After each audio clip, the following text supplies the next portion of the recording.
Welcome to Forgotten Realms, where ancient whispers echo through time, and lost memories drift between dream and myth. Here, you will not simply fall asleep. You will wander sacred ruins buried by silence, and unravel stories that history chose to forget. Close your eyes, take a breath, and let the past dream through you. This is Forgotten Realms. Sleep well. Chapter 1. The Forest Where Time Forgot. The forest was a cathedral of green, its canopy a vaulted ceiling of ancient boughs that strangled the sunlight.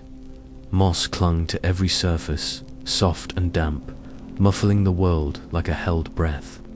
Twisted branches, gnarled as if sculpted by some mad artist, reached across the narrow path, their tips brushing the wanderer's shoulders as he moved deeper into the gloom. His name, if it could be called, that was Elias, a title he'd chosen years ago when he'd shed his past like a snake's skin. He carried only a worn satchel, a knife at his belt, and a map that had long since faded into uselessness. The forest didn't care for maps. It didn't care for names either. Elias had heard tales of this place, whispered in the smoky taverns. Of border towns, the forest where time forgot, they called it, a name that carried both awe and warning. Travelers spoke of its endless depths, where compasses spun uselessly and stars vanished behind the canopy. Some said it was cursed, others that it was alive, a beast that swallowed men whole. Elias had dismissed the stories as folklore, the kind spun to keep children from wandering too far. But now, with the air thick and heavy, smelling of earth and decay, he wasn't so sure. His boots sank into the loamy ground, each step a soft squelch. The path he followed was barely a suggestion, a faint trail of flattened moss weaving through the trees. Ahead, the forest seemed to shift, shadows pooling in hollows where no light should linger. He paused, wiping sweat from his brow despite the chill. His breath hung in the air, curling like smoke before dissolving into the green haze. The silence was unnatural, no birds, no wind, just the faint drip of water somewhere distant, like the pulse of the forest itself. Then he saw it. The road. It emerged from the undergrowth like a forgotten thought, its cracked stone slabs half buried under roots and moss. Elias crouched, brushing away dirt to reveal a surface worn smooth by time. The stones were massive, each one larger than a man, fitted together with a precision that spoke of a civilization long dead. He stood, following the road's path with his eyes. It stretched forward, disappearing into the mist, but it led nowhere, no village, no ruin, no destination. Just more forest, endless and unyielding. Lining the road were statues, their forms barely recognizable under layers of lichen and vine. Elias approached the nearest one, a figure of a man, or something like a man, its face eroded to a blank mask. The statue's arms were outstretched, as if offering something to the sky, but its hands were broken, the fingers crumbled away. Others stood further along, half sunken into the earth, their crowns or scepters reduced to stubs. Forgotten rulers, their names lost to the forest's hunger. Elias felt a chill, not from the air but from the weight of their silent gaze. He moved on, keeping to the road, though it felt less like a path and more like a trap. He'd been walking for hours, or was it days? Time blurred here, the light never changing, always that dim, greenish glow filtering through the leaves. His stomach growled, but he ignored it. He'd eaten the last of his bread yesterday, or perhaps the day before. The forest seemed to stretch, his senses bending them until they frayed. He stopped to drink from his canteen, the water tasting faintly of moss.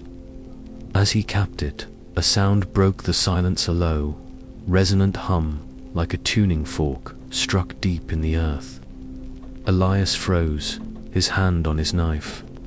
The hum faded, leaving only the drip-drip of water and the pounding of his heart. He pressed forward, the road guiding him deeper. The statues grew more frequent, their forms stranger. One had wings, or what might have been wings, now reduced to jagged stumps. Another clutched a stone tablet, its surface carved with symbols Elias couldn't read. He traced one with his finger, feeling the grooves worn smooth by centuries. The air grew colder, the mist thicker, curling around his ankles like a living thing. He quickened his pace, though he didn't know why. The forest was watching him. He could feel it, a presence, just beyond his sight. Patient and ancient. Night came, or what passed for night in a place where the sun never fully rose. Elias made camp beside the road, building a small fire from dead branches.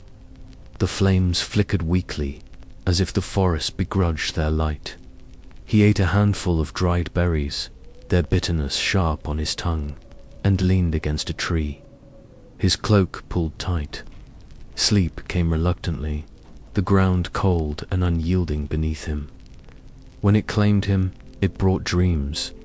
In the dream, he stood on the stone road, but it was whole, its slabs gleaming under a sky he couldn't see. The statues were alive, their faces sharp and regal, their eyes following him as he walked. A voice called out, not from the statues, but from the forest itself, low and resonant, like the hum he'd heard before. Erinda, it said, the word, unfamiliar yet heavy with meaning. His true name, the voice claimed, though he'd never heard it before. It sank into him, filling the hollows of his chest, pulling at something he'd buried long ago. Erinda, it called again, and the statues turned, their stone hands reaching for him. He woke with a start, his breath ragged.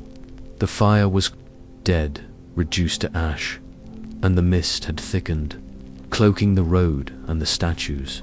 His heart pounded, the name Erinda echoing in his mind. He whispered it, testing its weight on his tongue. It felt right, like a key fitting a lock he didn't know he carried. But it wasn't his. He was Elias, a wanderer, a man without a past. He shook his head, trying to dislodge the dream, but it clung to him, sticky as the moss underfoot. The forest was silent again, but it wasn't empty. He felt it watching, its attention sharper now, as if the dream had drawn it closer. He packed his satchel, his hands trembling, and resumed his journey along the road. The statues seemed different now, their eroded faces less blank, more knowing. He avoided their gaze, focusing on the path ahead. The mist parted briefly, revealing a clearing where the road ended abruptly, its final slab cracked in two. Beyond it, the forest stretched on, unbroken, as if the road had never existed. Elias stood at the edge, his breath catching. The air here was heavier, charged with something he couldn't name. He knelt, touching the broken stone, and felt a pulse, faint but steady, like a heartbeat. The hum returned, louder now, vibrating through the ground and into his bones. He stood, backing away, his knife drawn, though he knew it was useless. The forest wasn't just alive, was awake. He turned, intending to retrace his steps, but the road behind him was gone. Not buried, not overgrown, gone, as if the forest had swallowed it whole. The statues remained, but they were closer now, their forms looming through the mist. Elias gripped his knife tighter, his pulse racing. He was trapped, the forest closing around him like a fist. Another dream came that night, unbidden and vivid. He was running, the road endless beneath his feet, the statues chasing him with slow, deliberate steps. The voice called again, Come home, and he saw a figure in the distance, cloaked in shadow, its eyes glowing like embers. He woke, gasping, the mist cold on his skin, the forest unchanged. The name burned in his mind, a brand he couldn't erase. Days blurred into one another, or perhaps there were no days at all. Elias followed the only path left to him, a winding trail through the trees. The statues always present, their broken forms watching. He found water in streams that appeared and vanished, their surfaces reflecting nothing but green. He ate what he could: roots, mushrooms, things he hoped wouldn't kill him. The forest provided, but it demanded something in return. He felt it in the dreams, in the voice that grew clearer each night, calling him errander, pulling him deeper. One evening, as the light dimmed to a sickly glow, he found a statue different from the others. It was whole, untouched by time, its face a mirror of his own. Not Elias, but Erinder, the name carved into the stone at its base. He stumbled back, his breath shallow, the hum rising to a deafening roar. The forest was speaking, and it knew him. He clutched his head, the name a weight he couldn't bear, and fell to his knees. The dreams came faster now, each one sharper, more real.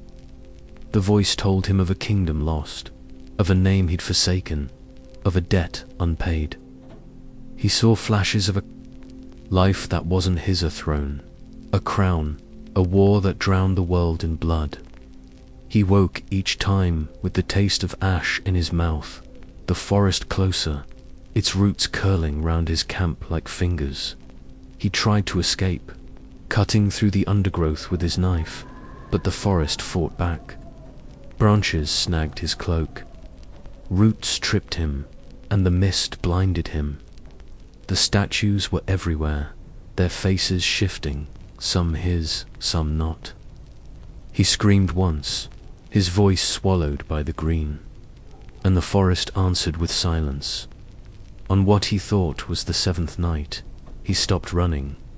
He sat on a fallen log, the mist thick around him, and listened.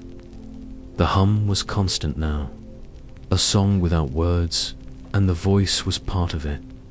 Erinder, it whispered, not in his dreams but in the air, in the drip of water, in the creak of branches. He closed his eyes, letting it fill him. The forest wasn't his enemy. It was his home, or it had been, long ago. He stood, his knife forgotten, and walked into the mist. The statues parted for him, their stone eyes soft with recognition. The road appeared again, whole and gleaming, leading not nowhere but somewhere, a place he couldn't yet see. He followed it, the name Erinder settling into him like a truth he'd always known. And as the mist settled in the hollows of the trees, he felt the forest begin to dream with him.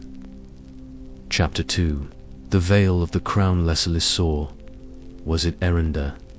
Stepped from the forest's embrace into a sunken valley, the air sharp with the scent of wet stone and decay. Morning fog clung to the ground, thick and heavy, veiling the world. In a shroud of grey, the trees gave way to a sloping expanse of jagged rock and twisted roots, as if the earth had collapsed under its own weight. This was the Veil of the Crownless, a name that rose unbidden in his mind, though he'd never heard it before. The forest had whispered it to him, or perhaps the dreams had. He couldn't be sure anymore. The stone road, gleaming and whole at the forest's edge, descended into the valley, its slabs cracked and uneven now, as if reluctant to continue. Elias followed it, his boots slipping on moss-slick stone, his breath visible in the chill. The fog parted in wisps, revealing glimpses of the veil, crumbling arches, broken columns, and low-domed structures, half buried in the earth. Tombs. He realized, their entrances sealed with stone doors carved with symbols he couldn't read. This was a place of the dead, a graveyard for kings whose names the world had forgotten. His satchel hung heavy against his hip, the knife at his belt. A cold comfort. The forest's hum lingered in his bones, softer now but ever present, a pulse that matched his own. The name Erinder clung to him, heavy as a cloak, though he still called himself Elias in his thoughts. It was safer that way, a tether to the man he'd been before the forest claimed him. He tightened his grip on the satchel strap and pressed on, the road leading him deeper into the vale. At the valley's heart stood a stone altar, its surface pitted and worn, covered in a patchwork of lichen and scattered petals, pale as bone. A depression in the center caught his archer perfect circle, shaped like a crown, its edges worn smooth by time. Elias reached out, his fingers hovering over the hollow, feeling a faint warmth that shouldn't have been there. The petals stirred, though no wind touched the veil. He pulled his hand back, his heart quickening. The air felt charged, like the moment before a storm. He turned, scanning the fog. The tombs loomed around him, their stone doors silent but watchful. The statues from the forest were here too, or others like them, standing sentinel among the tombs. Their faces were clearer now, etched with sorrow, their hands empty where crowns or scepters should have been. Elias felt their gaze, not accusing but expectant, as if waiting for him to understand something he wasn't ready to face. He made camp near the altar, too weary to continue. The fog thickened as the light faded, wrapping the valley in a cocoon of silence. He built a small fire, its flames struggling against the damp, and ate the last of his mushrooms, their taste earthy and bitter. Sleep came hard, the ground cold beneath him, the hum of the forest now a low thrum, like a heartbeat deep in the earth. When he dreamed, it wasn't of the forest, but of the vale in the dream. He stood before the altar, its crown-shaped depression glowing faintly, pulsing with light. Figures emerged from the fog tall, regal, their robes tattered but heavy with authority. Kings, he knew, though their faces were blurred, their heads bare. They moved in a silent procession, circling the altar, their hands reaching for the empty hollow as if it held something they'd lost.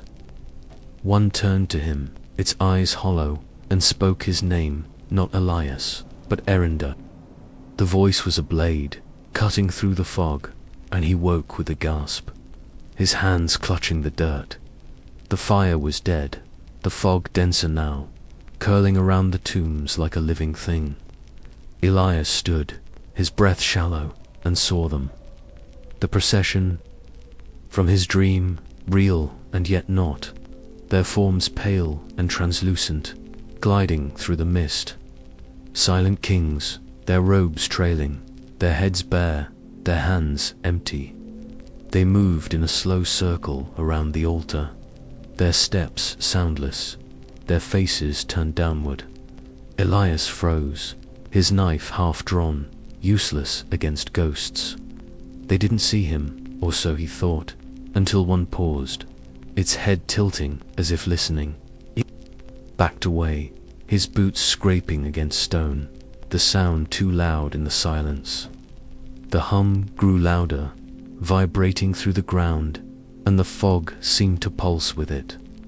The kings continued their march, but their movements were slower now, deliberate, as if aware of him. Elias's heart pounded, the name Erinder echoing in his mind, a summons he couldn't answer. He stumbled back, tripping over a root, and fell hard, his satchel spilling its contents flint. A broken compass, a scrap of faded map. He scrambled to gather them, his hands shaking, and when he looked up, the procession was closer. They were no longer circling the altar, but moving toward him, their forms flickering like candlelight. Their faces were clearer now, etched with grief, their eyes hollow but piercing. One reached out, its hand skeletal, and Elias felt a pull. Not physical but deeper, as if it sought something inside him.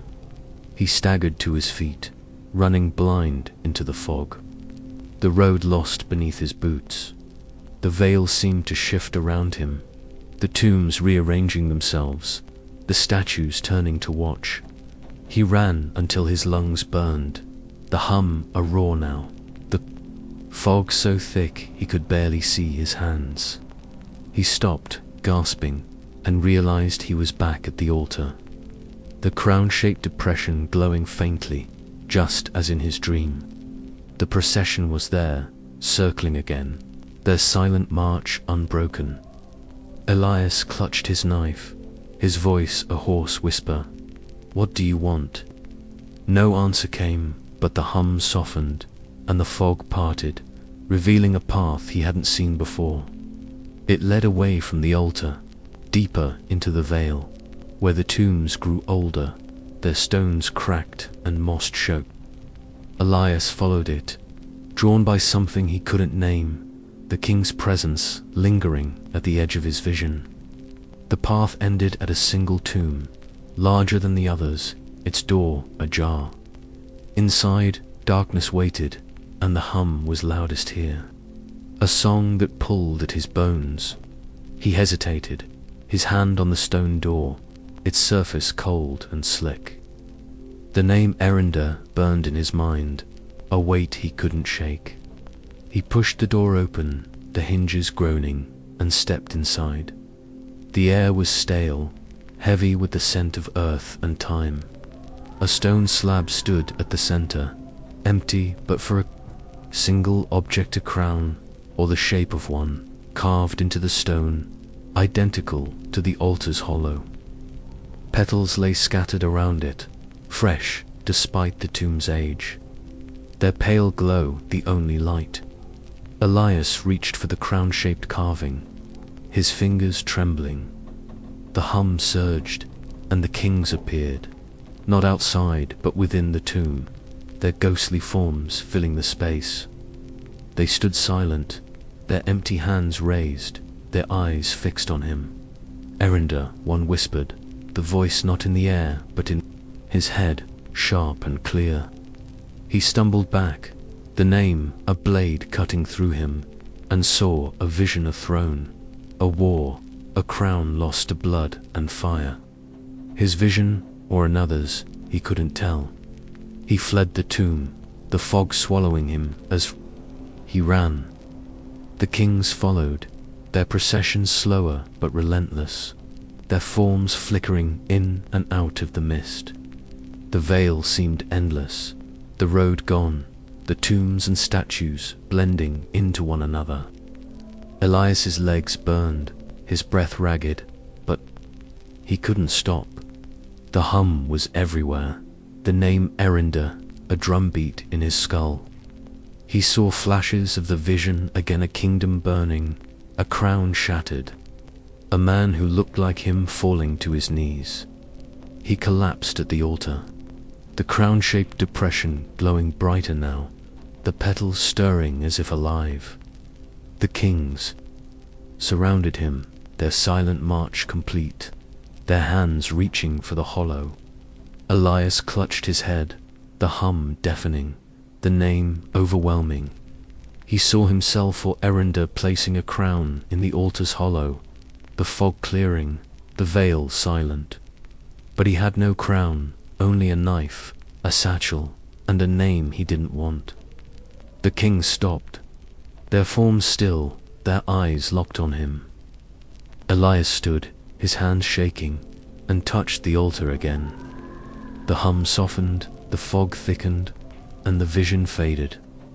He was alone, or so he thought, until he heard it, a whisper. Not Erinder, but something older, deeper, from the veil itself.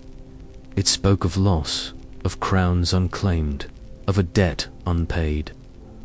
Elias backed away, the altar's glow dimming, the petals falling still. He turned, the path reappearing, leading out of the veil. The kings were gone, but their presence lingered, a weight on his shoulders. He walked, the fog curling round him, the hum a faint echo now. The tombs watched, the statues waited, and Eleazar Erinder felt the veil's gaze follow him. He didn't look back, but he knew the altar was there, its crown-shaped hollow, empty, waiting. They turned their heads, in unison, as if sensing him, and the fog swallowed their faces. Chapter 3. The Hollow Hall of Kings. The Veil released Eleazar Erinder, the name still clawing at his mind, into a landscape of ruin. The stone road, fractured but persistent, climbed from the fog-drenched valley into a sprawl of crumbling stone and tangled ivy. The ancestral palace loomed ahead, its towers jagged against a sky that refused to clear, its walls choked with vines that seemed to pulse with faint life. Broken stained glass glinted in the dim light, casting shards of color red, gold, blue across. The mossy ground, the air was thick with the scent of rot and stone, and the hum, ever present, thrummed deeper here, as if the earth itself were breathing. Elias stepped through a shattered archway, his boots crunching on glass and crumbled mortar. The corridors stretched before him, vast and labyrinthine, their ceilings half collapsed, letting in slivers of greenish light. Ivy hung in curtains, brushing his face as he passed, their leaves cool and slick. The palace felt alive, not in the way of the forest or the veil, but as something wounded, its walls groaning under the weight of forgotten years. He gripped his satchel, the knife at his belt a fleeting reassurance, and moved deeper, drawn by a pull he couldn't name. The road now, a corridor of cracked marble, led him through halls where shadows clung to corners, refusing to scatter. Portraits lined the walls, their faces eroded to blank ovals, their frames warped by time. Elias paused at one, its canvas peeling, and thought he saw a flicker of movement, a jawline sharpening, eyes forming before it faded back to nothing. He shook his head, the name Erinder a pulse in his temples, and pressed on. The palace was playing tricks, or he was losing himself to it. He found the throne room at the heart of the ruin, its doors long gone, replaced by a curtain of ivy that parted as he approached. The room was vast, its ceiling a skeleton of beams and broken glass, the floor a mosaic of shattered tiles. At its center stood a throne, or what remained of it, a stone frame with no seat, just an empty space where a king should sit. Its surface was etched with names, hundreds of them, carved in spiraling patterns that seemed to shift when he blinked. Elias approached, his breath shallow, and traced a name with his finger. It vanished as he touched it, leaving the stone smooth, as if it had never been. He spoke the name aloud, Althor, and the air tightened, the hum spiking into a sharp note. The name disappeared from the throne, and a whisper echoed from the walls. Not Althor, but another, Vorin.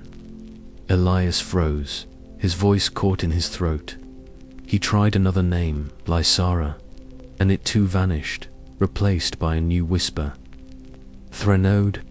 Each name he spoke dissolved, the throne erasing them, and the walls answered with names that weren't his. A chorus of voices overlapping, soft but insistent. Erinder, one said, and his heart lurched. He stepped back, the knife drawn now, though it felt useless against the air itself. The whispers grew louder, a cacophony of names, kings, queens, rulers lost to time, each pulling at him as if trying to claim him. He clutched his head, the hum a roar now, vibrating through the floor and into his bones.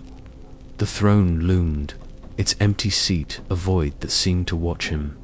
He circled it, wary, noticing how the stained glass above cast no light on the throne itself, as if the colors refused to touch it.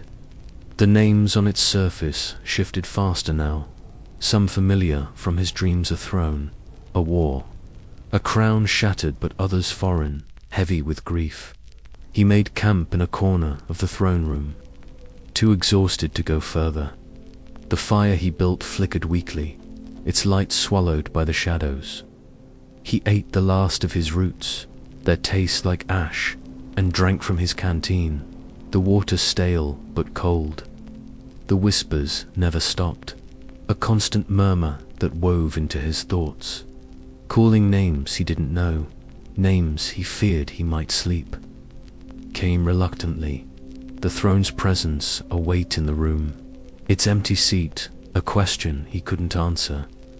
In his dream he stood before the throne, but it was whole, its seat gleaming black stone, the names glowing like embers.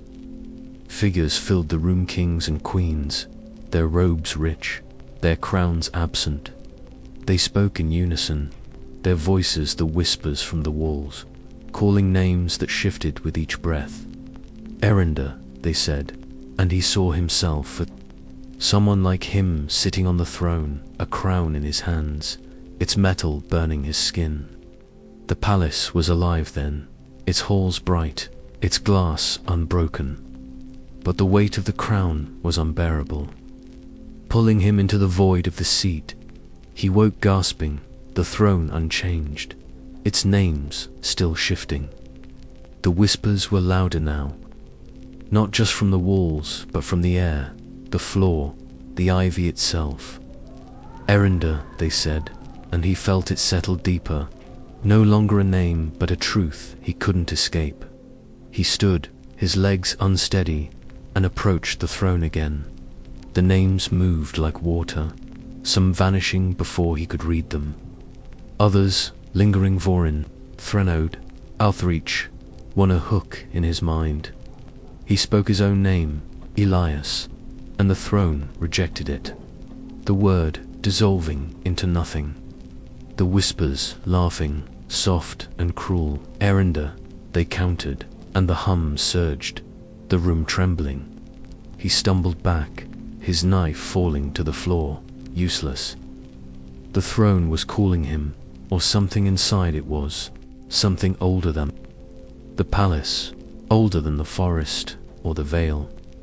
He saw flashes of the vision, a Gina kingdom burning, a crown broken, a man who was him and wasn't.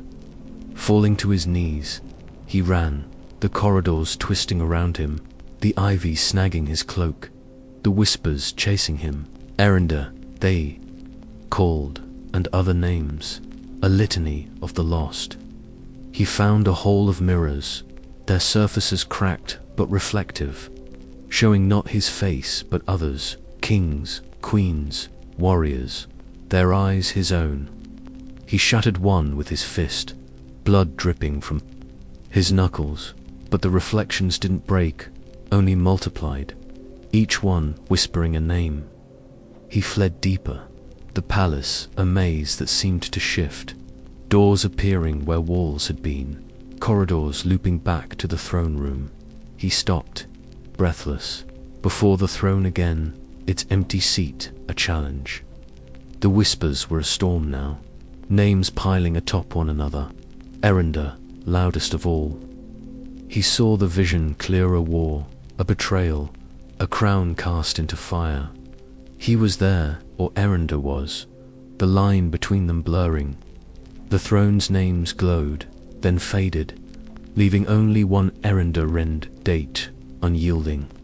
He reached for it, his hand trembling, and the whispers stopped. The hum silent for the first time. He sat upon the absence, the throne's empty frame cold against him. The room grew still, as though awaiting its next mistake. Chapter 4. The dreaming pool of Erinvalia stumbled from the hollow hall of kings. The name Erinder, a weight that anchored him to a past he couldn't grasp, The palace's ivy-choked corridors spat him into a glade, hidden deep within the forest's heart, where the air was sharp with the scent of damp earth and blooming nightshade. Erinvale, the name whispered in his mind, unbidden, as if the land itself had spoken. The trees here were slender, their branches arching like cathedral ribs, framing a still pool at the glade's center.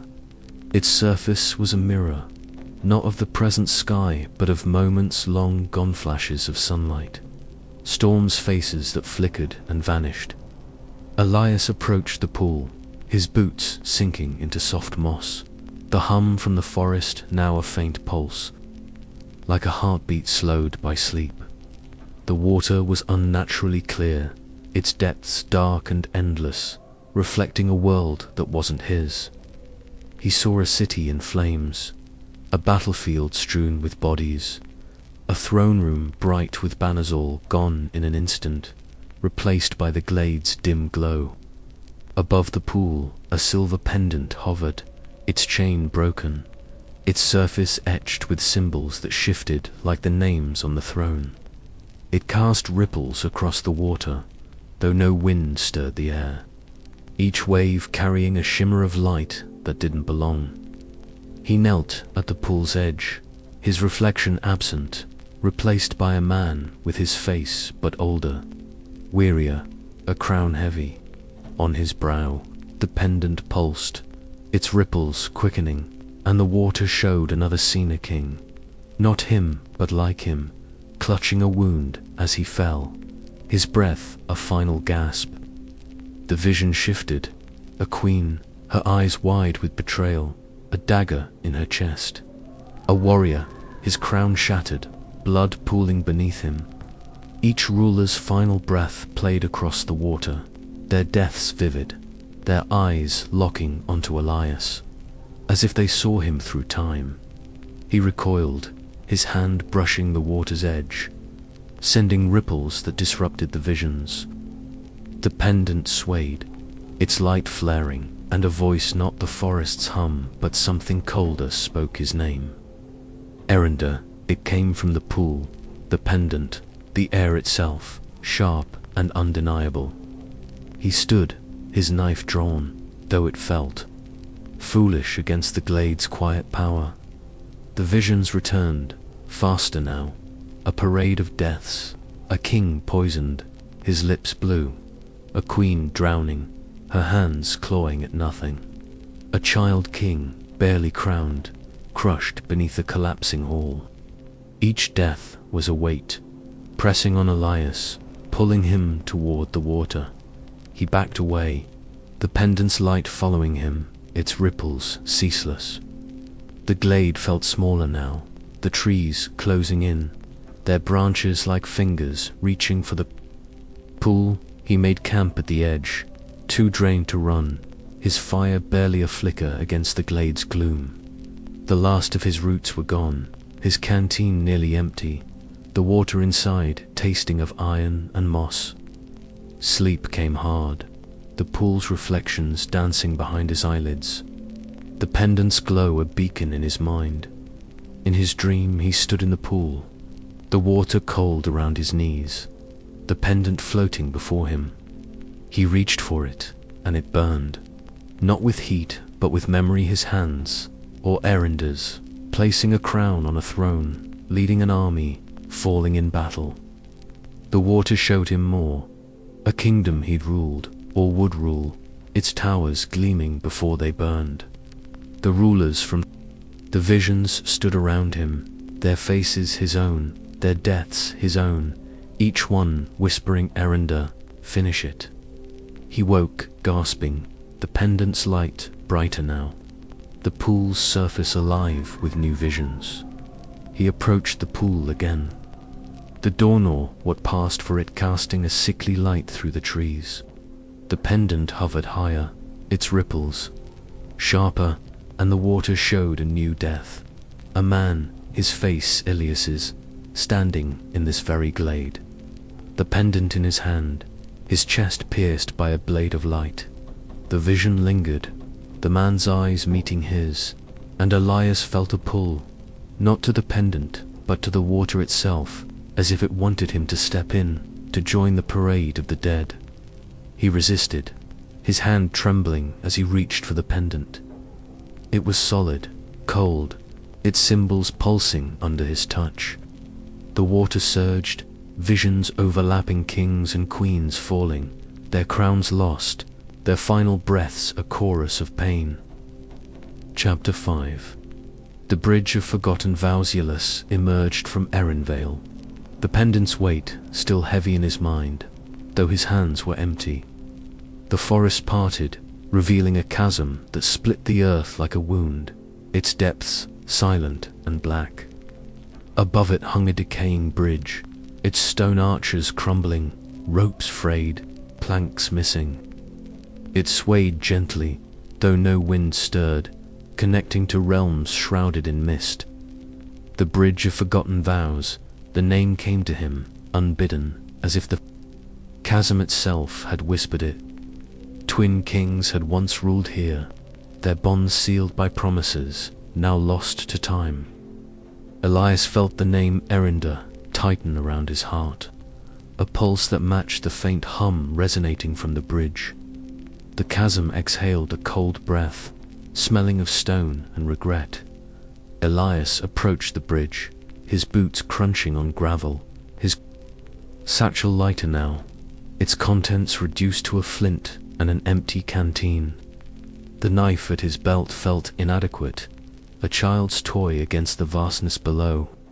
The bridge's stones were etched with words oaths, he realized, though the carvings were worn, their meanings faded. Some were cracked, others missing, fallen into the abyss. He touched one, its surface cold, the words, loyalty eternal, barely legible. A shiver ran through him, not from the cold, but from a memory that wasn't his vow spoken. A crown shared, a kingdom divided. He stepped onto the bridge, the planks creaking under his weight, the ropes groaning. The hum grew louder, a low thrum that vibrated through the stones, into his bones. Below, the chasm was a void, swallowing light, sound, everything. Elias kept his eyes on the far side, where the mist veiled a land he couldn't see. Each step felt heavier, the bridge swaying, as if testing his resolve. The oath stones lined the edges, their broken surfaces glinting faintly. Their words, fragments of promises, honor, unity, sacrifice erased by time or betrayal.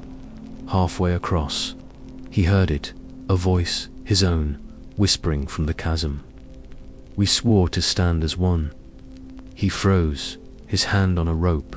The words, not his memory, but his voice, clear and sharp. The hum spiked, the bridge trembling, and another vow came, softer, to guard the crown until the end. Elias gripped the rope tighter, his knuckles white, the voice weaving through his thoughts, pulling at the name Erinda. He spoke his own name, Elias, to anchor himself, but the chasm swallowed it, and the voice answered Erinda, we swore. He moved faster, the bridges decayed more apparent, now planks splintered, stones loose, ropes fraying to threads. The oath stones whispered as he passed, their words incomplete but heavy, never to falter, to hold the light, to share the burden. Each one stirred a vision, a throne room split by fire, two kings facing each other, crowns identical, hands raised in oath, then in anger. Elias saw himself, or Erinda, one of the kings, his vow breaking, the chasm opening between them. The visions came faster, overlapping blood on stone, a crown falling into darkness. A brother's cry. He stumbled, a plank giving way beneath him, his foot catching on a rope. He fell to his knees, the bridge swaying violently, the chasms. Silence, deafening. The voice returned, his own, relentless. We swore to mend what was broken. Elias clutched an oathstone, its surface warm now, the words trust unbroken, fading as he touched them. The hum was a roar, the bridge alive with it, and the visions sharpened to kings, their faces his own, one falling, the other turning away, the chasm born of their failure. He stood, his legs shaking, and pressed on. The oathstones grew fewer, their carvings fainter, some reduced to rubble. The voice followed, whispering vows he didn't know but felt. To heal the land, to bind the realms, to never forget. Each step was a weight, the chasm pulling at him, the bridge threatening to collapse. He saw the far side now, a shadow of land through the mist, but the voice grew louder, more urgent. Erinder, finish it. He stopped at the bridge's center, where a single oathstone stood intact, larger than the others. Its surface etched with a vow that hadn't faded, to rule as one or not at all. Elias touched it, and the vision hit him like a bloat thrown to crowns, two kings swearing before a crowd, their hands clasped, their vows sealing a kingdom. Then betrayal, a crown stolen, a blade drawn, the chasm opening as the land screamed. He was there, or Erinder was, the guilt his own, the vow broken in his hands. The voice was a chorus now, his own and others, all his, all Erinder's, chanting unfinished vows. We swore to protect, to unite, to endure. The bridge shook, stones falling into the void, the ropes snapping one by one. Elias ran, the oathstones crumbling as he passed, their words rising like ghosts. Faith unbroken, love eternal, peace forever. The chasm seemed to widen, its silence a hunger, the hum a scream that tore through him. He reached the final stone, its surface blank, as if waiting for a vow never made. The voice whispered one last time, Erinder, we swore, and he saw. The twin kings again, their faces his, one falling into the chasm, the other standing alone. Crownless Elias touched the stone, and it warmed, the hum softening, the bridge still. The mist parted, revealing the other side, a land of ruins, twin to the one he'd left, its towers broken, its fields silent. As he stepped onto the final stone, he felt the weight of every vow never kept. Chapter 6. The Tomb of the Last Coronation, the Bridge of Forgotten Vows, released. Elias into a land of shattered spires and silent fields, the name Erinder, a chain that bound him to a past he couldn't claim. The forest thinned, giving way to rolling hills cloaked in mist, their slopes jagged with broken stone. One hill stood apart, its crest crowned by a circle of weathered obelisks, their surfaces etched with symbols that pulsed faintly under the dim sky. The Tomb of the Last Coronation. The name rose in his mind, sharp and certain, as if the earth had carved it there. It opened only at moonrise, a secret kept by time and shadow. Elias climbed the hill, his boots slipping on wet grass. The hum from the forest now a deep throb, like a heart stirring from slumber. His satchel was empty, his canteen dry, the knife at his belt a fragile anchor to the man he'd been. The air grew colder as he ascended, the mist parting to reveal a stone door set into the hill's side, its surface seamless but for a single crack, glowing faintly as the moon's light broke through the clouds. He touched it, and the door shuddered, grinding open with a sound like bones breaking, revealing a staircase descending into darkness. He stepped inside, the air heavy with dust and the scent of ancient stone. The stairs spiraled downward, their edges worn smooth, lit by veins of luminescent crystal embedded in the walls. The hum grew louder, resonating in his chest, pulling him deeper. The name Erinder was a constant now, no longer a whisper, but a truth he couldn't deny. He was Elias, or had been, but the tomb knew him as something else, something older. The staircase ended in a vast chamber, its ceiling lost in shadow, its walls carved with scenes of coronation, kings and queens kneeling, crowns raised, oaths sworn. At the chamber's heart stood a throne of black stone, its surface unmarred by time.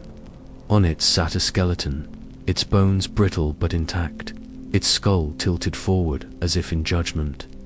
In its lap rested a crown, its metal dull but unbroken, etched with symbols that matched the pendant from Erenvale.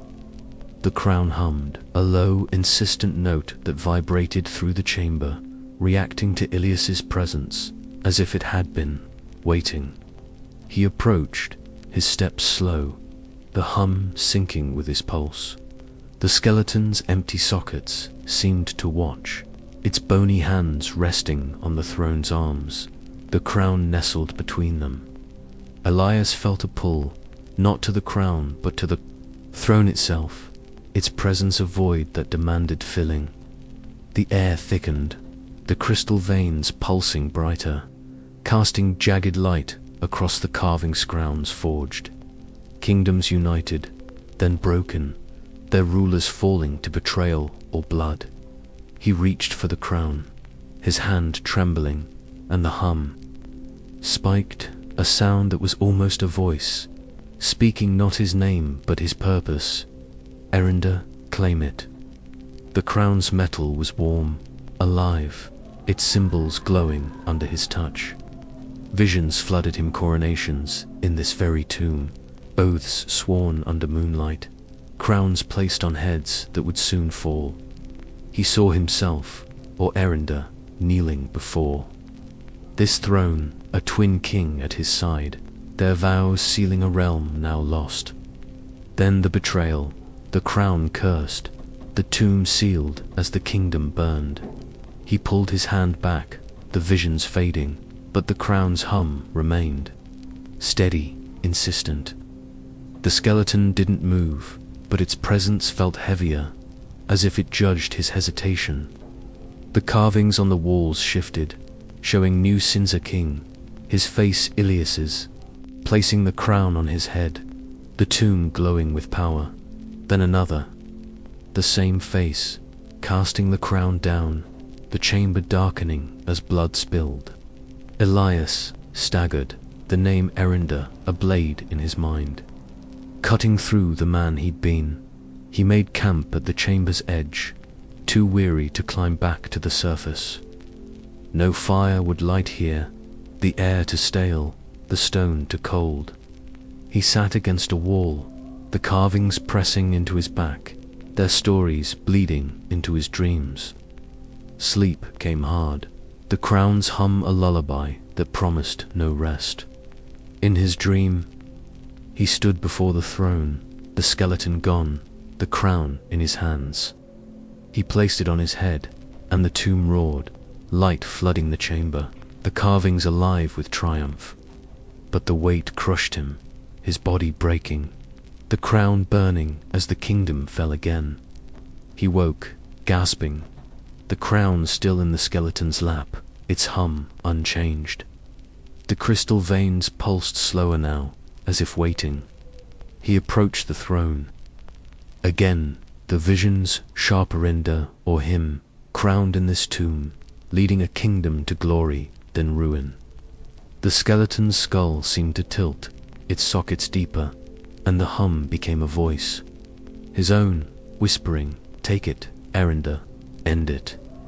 He reached for the crown again, and it flared, its light blinding, the visions, relentless a war, a betrayal, a crown cursed to destroy its wearer. He stepped back, his breath ragged, and circled the throne. The carvings showed Mortwin. Kings, their crowns identical, their hands clasped in unity, then raised in war. The chasm from the bridge appeared, splitting the land, the crown's curse born of their broken vows. Elias saw himself, or Erinder, choosing the crown over his. Brother, the tomb ceiling as the kingdom died. The hum softened, the crown's light dimming, as if offering a choice. But the skeleton's presence was a warning: claim it, or be claimed. He sat on the throne, not touching the crown, the stone cold against him. The hum stopped, the chamber silent, the crystal veins dark. The skeleton seemed to lean forward, its bones creaking, and the carvings froze, their stories paused. Elias felt the weight of every coronation, every vow, every betrayal, pressing into him. The name Erinder was no longer a question, but a command. He reached for the crown, his fingers brushing its surface. And the hum returned, soft, almost gentle. It did not burn, nor bite, but waited, as if the choice was never his to begin with. Chapter 7. The Throne of the Nameless Alias, Orinder. The name now, a second skinny, merged from the tomb of the last coronation. The cursed crown clutched in his trembling hands, its hum a constant pulse in his veins. The hill's stone door, sealed behind him, the moon's light fading, leaving only the forest's greenish gloom. The air was thick with moss and decay, the hum guiding him deeper through tangled roots and shadowed paths, to a sanctuary forgotten by all but the trees. The throne of the nameless. The name came unbidden, a truth carved into his bones. It lay deep within the forest, untouched by time. Its presence a secret kept by the roots themselves. The path wound through ancient trees, their trunks twisted into shapes that suggested faces, their branches knitting a canopy that choked the sky. Elias's boots sank into the loamy earth, each step heavier, the crown's weight more than metal. His satchel was gone, lost somewhere in the tomb. His knife dulled and useless, his body sustained only by the forest's will. The hum was louder now, a song that wove through the trees, pulling him toward the heart of the sanctuary. He found it in a clearing where the forest opened like a held breath. The true throne stood at its center, not stone but living tree roots, gnawed and woven into a seat that pulsed faintly, as if alive. Its surface was inscribed with names, not carved, but grown, their shapes alien, no tongue able to form their sounds. They shimmered, shifting under his gaze, each one a spark in his mind, names of kings, queens, rulers beyond memory, beyond language. The throne was untouched by time, its roots green and supple, the air around it heavy with the scent of sap. An earth-god Elias approached, the crown humming louder, its symbols glowing in sync with the throne's names. The forest was silent, no birds, no wind, only the hum, now a chorus that seemed to speak to the crown itself. He felt the weight of every step, every vision from the forest, the veil, the bridge, the pool, the tomb all leading here. The name Erinder was no longer a question, but a key, unlocking a door he wasn't sure he wanted to open. He stood before the throne, the crown warm in his hands, its metal almost liquid under his touch. The roots stirred, curling slightly, as if sensing his presence. He hesitated, the visions from the tomb flashing twin kings, a broken vow, a kingdom burned. The throne's names pulsed, some fading, others brightening. None he could read, but all he felt, their weight a history he didn't own. The hum became a voice, not his, but many, layered, ancient, Erinder, place it. He lifted the crown, his arms shaking, and set it on the throne. The roots reached up, wrapping around it, pulling it into their embrace. The hum surged, a wave that knocked him to his knees, and memories not his own flooded his mind. He saw a kingdom born in light, twin kings crowned on this throne, their vows binding the land. He saw their betrayal, one crown cursed, the other lost, the forest swallowing their names. He saw himself for journaling here, the crown in his hands, choosing to curse it, to save it, to destroy it. The memories were a storm, each one a life, a death, a vow broken or kept.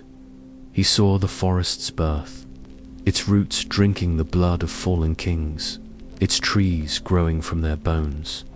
He saw the veil, the bridge, the pool, the tumult pieces of a kingdom shattered by the crown's weight. He saw rulers, their faces his own, making choices that echoed through time, some to save, some to rule, all to fall. The throne remembered them, not as kings, but as moments, their names woven into its roots, their lives bound to the crown. Elias gasped, his hands clutching the earth, the memories relentless. He saw Erenda, or himself, standing in this sanctuary. The crown newly forged, its symbols bright with hope. He saw the twin kings, their hands clasped, their vows pure, then broken, the crown's curse born of their rage. He saw wars, betrayals, coronations, each ruler adding to the throne's names, each one falling to the crown's hunger. The memories weren't his, but they felt like his. The line between Elias and Erenda dissolving in the flood, the throne's roots tightened around the crown, its hum softening, the names glowing steady now. Elias stood, his legs unsteady, the memories settling like dust.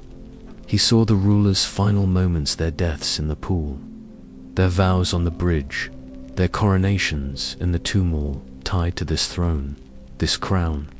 The forest wasn't their enemy, it was their keeper, holding their stories, their failures, their names. He touched the throne, its roots warm, alive, and the memories slowed, showing one last vision, Erenda, alone, placing the crown on the throne, not to claim it, but to end it. The forest grew still, the hum silent, the kingdom fading into mist. Elias understood then the crown had never taken lives, it remembered them. It carried every ruler, every vow, every betrayal, and he, Erenda, was its last. He sat on the throne, the roots curling around him, gentle, not binding. The names pulsed, their shapes clearer, still unpronounceable, but known to him now. The crown rested in the throne's embrace, its hum gone, its symbols dim. The forest exhaled, the sanctuary brightening, the trees parting to let in a sliver of moonlight. Elias, or Erenda, closed his eyes. The memories no longer a storm, but a song, soft and final. He understood then the crown had never taken lives.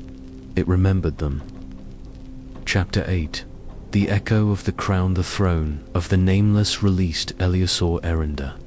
The name now woven into his being, back into the forest's embrace. The sanctuary's roots receded, the crown cradled in their grasp, its hum silenced. The forest was quiet, its ancient boughs still, the air clean of the weight it had carried.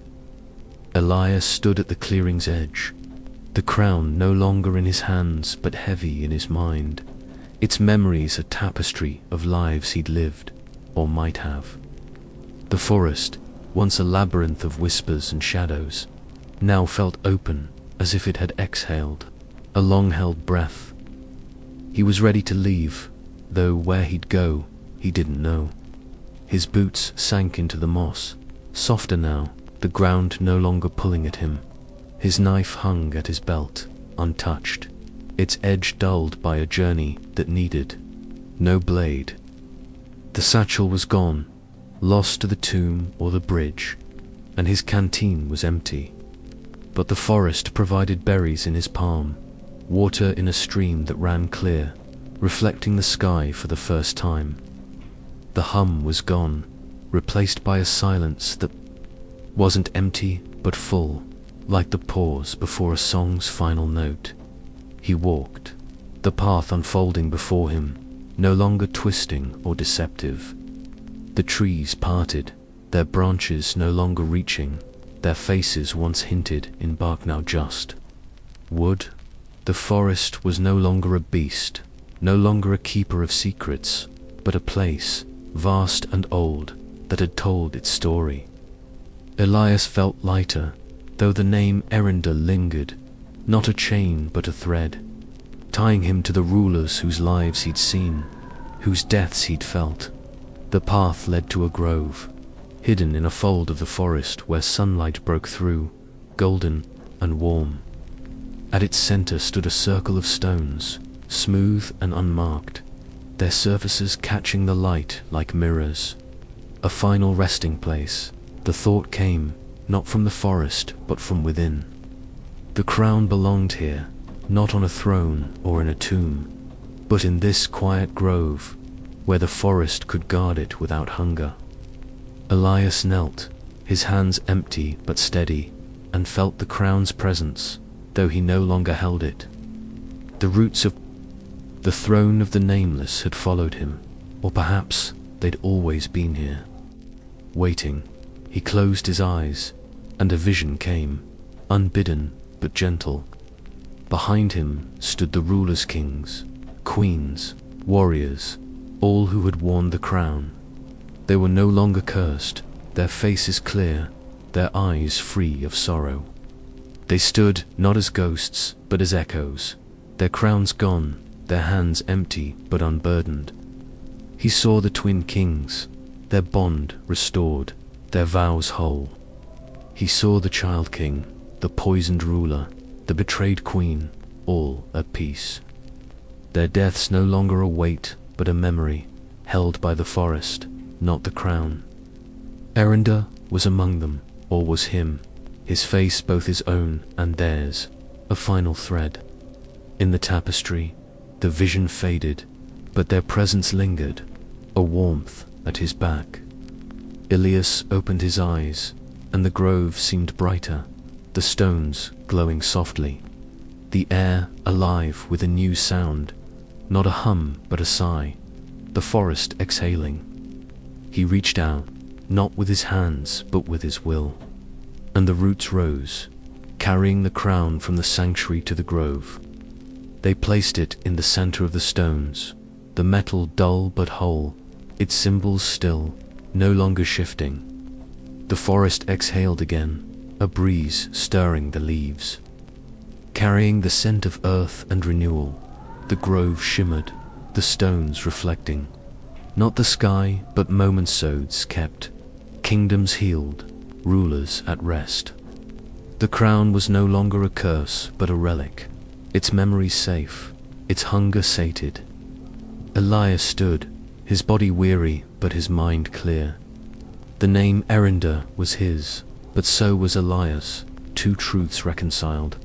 He saw the rulers one last time, their forms fading into the light, their voices silent but their peace tangible. The forest was theirs and his, and no one's, a place of endings and beginnings. He turned from the grove, the path stretching ahead, leading out of the forest. The trees stood tall, their branches open, letting in slivers of sky. The silence was no longer eerie but calm, the forest at rest. Elias walked, his steps sure, the weight of the crown, the throne, the vows, the debts, all lifted. He was no king, no ruler, but a man who had carried their story and let it go. The forest thinned, the path widening, the air growing lighter. He passed the places he'd been, the vale, the bridge, the pool, the tomb. The sanctuary all quiet now, their secrets told. The statues were just stone, the oath stones silent, the pool reflecting only the present. The forest had no more to say, and neither did he. He reached the edge, where the trees gave way to open land, the sky clear, the world beyond waiting. He walked away, never once looking back, as the wind carried only peace. The listeners return, the forest fades, its mossy cathedral softening into shadow, its ancient boughs dissolving into the quiet of your own world. Eleazar Erender, the name no longer matters, has walked his path, leaving the crown in the grove, the forest's hum now a sigh of peace. The vale, the bridge, the pool, the tomb, the throne they rest, their stories told, their memories held not in stone or root, but in the air, the light, the silence. You, listener, have followed him through the green, through the weight of vows and the echo of crowns, and now the tale releases you gently, like a leaf falling to earth. The world you return to is yours. Its sounds sharper, its colors brighter, yet touched by a faint echo of the forest's song. The streets hum with life, the sky stretches wide, but somewhere, in the rustle of leaves or the stillness of night, you feel it. A spark, small but alive, of ancient memory. It is not Erender's alone, nor the twin kings, nor the rulers, whose names no tongue can pronounce. It is yours, carried in the quiet moments, in the stories you've heard, in the dreams that linger when you wake. The forest's tale is not one of endings, but of threads, woven through time, through lives, through you, each ruler who wore the crown, each vow broken or kept, each death reflected in the pool they live in, the spark you carry, a piece of their story that settles in your heart. You are not bound by their choices, not cursed by their crowns, but you are part of their echo, a listener who remembers what the forest cannot forget. Look around you now. The chair you sit in, the window framing the world, the breath in your lungs, they are real, solid, yours. Yet the forest lingers, not as a place, but as a feeling, a whisper in the wind, a shadow in the trees. You may walk through, ascend to the forest's edge, where the path begins, and carry that spark with Elias, with Erender, with all who came before. The crown is at rest, the throne silent, but the story lives, passed from their world to yours, a tale of memory, of choice, of peace found in letting go. Close your eyes, if you wish, and listen. The hum is gone, but the forest's voice remains, soft as a breeze, carrying names, oaths, lives. It speaks to you, not to bind you, but to remind you, you are part of this tale, a thread in its tapestry, a spark in its fire. The forest does not demand, it shares, and you, listener, are its keeper now. You may walk your own paths, through cities or fields, through days bright or shadowed, but the spark stays with you, a quiet knowing, a memory older than the trees. It stirs in the rustle of leaves, in the pause before dawn, in the stories you tell yourself when the world is still. You are not alone in this, the forest remembers, and so do you. And if you ever hear a whisper in the leaves, know it is only the forest remembering with you.